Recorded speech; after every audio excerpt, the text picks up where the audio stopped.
여러분 안녕하십니까? 뉴스데스크 지주입니다. 정부가 올해 제주 지역의 전기자동차 보급을 대폭 늘리기로 하면서 도민들의 관심이 높아지고 있는데요. 전기차를 직접 타보고 고를 수 있는 행사장에 이번 주말에 14,000여 명의 도민들이 몰려들었다고 합니다. 이소현 기자의 보도입니다. 국내외 다양한 브랜드의 전기자동차를 직접 타볼 수 있는 시승장. 하루 종일 수백여 명이 번호표를 뽑고 기다릴 정도로 인기가 높습니다. 말로만 듣던 전기자동차를 난생 처음 몰아본 운전자들은 신기하면서도 쓸만하다는 반응입니다. 이렇게 웅 하는 소리가 들리시죠? 네. 이거는 이제 보행자를 위해서 스피커에서 밖으로 이제 주행을 하게 되면 시속 30km가 넘으면 이 소리는 꺼져요. 힘이 좀 약하지 않을까 그런 생각을 했었는데 타보니까 힘도 좀 괜찮은 것 같고 충전 문제만 해결되면 참 좋을 것 같습니다. 맞바람을 막기 위해 유리로 감싸 노년층도 쉽게 운전할 수 있는 3륜 전기 오토바이도 인기를 끌었습니다. 예, 일반 오토바이는 뒤에 소음기가 있어서 좀 소리가 남들한테 피해도 많이 주고 그랬던 것 같은데 이거는 소음이 없으니까 좀 편하게 탈 수 있는 것 같고 속도도 좀 제어하기 편한 것 같고. 행사장 안에도 주말을 맞아 가족들과 함께 전기차를 직접 골라보려는 도민들로 붐볐습니다. 차량을 꼼꼼히 살펴보면서 업체마다 경쟁적으로 내놓는 현금 지원과 무이자 할부 등 다양한 혜택들을 비교해봅니다. 신기한 것도 많고요. 국내뿐만 아니라 해외 업체도 있는 것 같아서 좀 다양하게 접할 수 있는 것 같아요. 정부와 제주도가 한 대당 2,200만 원을 지원하는 보조금을 신청하는 도민 공모 접수 창구도 문전성시를 이뤘습니다. 올해는 지난해보다 3배나 늘어난 1,500대의 보조금이 지원되지만 벌써 1,000여 명이 응모했습니다. 올해로 두 번째를 맞는 국제 전기자동차 엑스포는 오는 15일까지 계속됩니다. MBC 뉴스 이소연입니다. 사상 최대의 예산 삭감 사태를 수습하기 위한 추경 예산안 심사가 내일부터 시작됩니다. 제주도 의회는 제주도가 제출한 1,634억 원의 추경 예산안을 내일 상임위원회별로 심사한 뒤 모레부터 사흘 동안 예결 특위를 열어 개수 조정을 하고 오는 13일 본회의에서 표결 처리합니다. 도의회는 이번 심의에서 의원들의 지역구 사업 등으로 예산을 증액하지 않고 일부 삭감하더라도 내부 유보금으로 돌릴 것으로 알려졌습니다. 제1회 전국 동시조합장 선거가 사흘 앞으로 다가오면서 선거 열기가 뜨거워지고 있는데요. 전 현직 조합장 2명이 후보로 나선 제주시 수협 조합장 선거전을 홍수연 기자가 취재해봤습니다. 조합원 5,000명의 총자산 2천억 원의 제주시 수협. 제주시 지역의 대표 어민조합이지만 지난해 위판액은 500억 원으로 성산, 한림 등 다른 조합의 절반 수준입니다. 주요 어장과 상대적으로 거리가 먼 데다 제조항의 시설도 낡고 비좁아 어선이 갈수록 줄고 있기 때문입니다.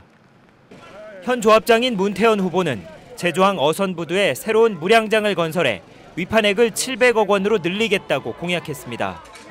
또 마을마다 고령의 해녀들을 위한 어장 진입로를 개설하고 축제장을 돌며 원활한 소라 판로를 확보하겠다며 표심 잡기에 나섰습니다.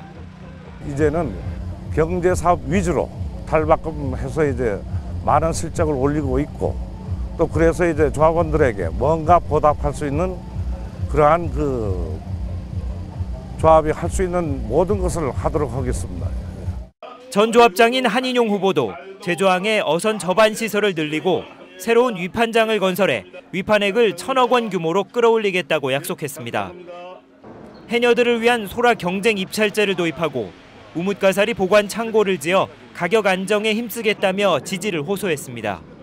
100억 정도 투자를 해서 위판장을 건설한다면 우리 제주시 수협도 성산이나 서귀포 수협이나 한림 수협 못지않게 위판고 천억 시대가 도래될 것으로 믿습니다.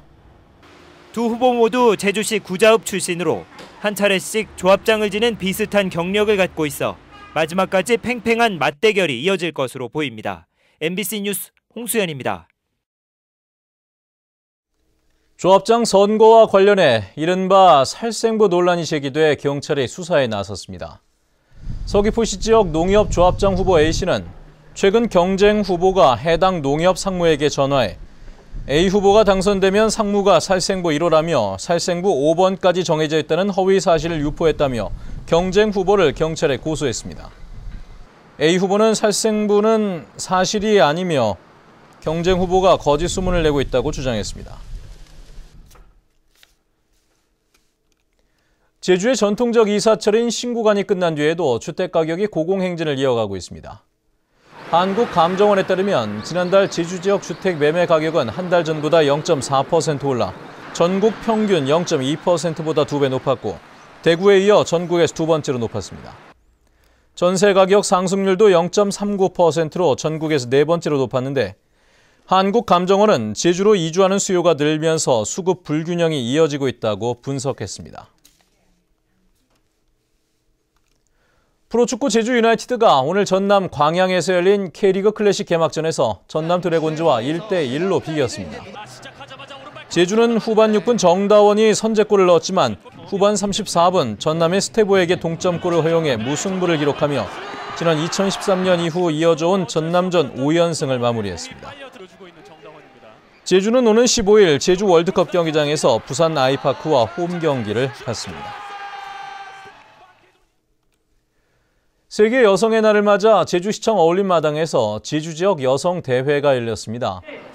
민주노총 제주본부와 제주여민회 등이 주최한 오늘 행사에서는 여성의 행복한 삶과 노동을 요구하는 선언문을 발표하고 여성 노동자 실태와 식량 주권 등에 대한 홍보 부스를 운영했습니다.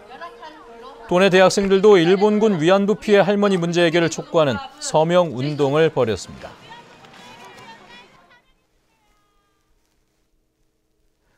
뉴스데스크 제주를 마칩니다. 시청해주신 여러분 고맙습니다.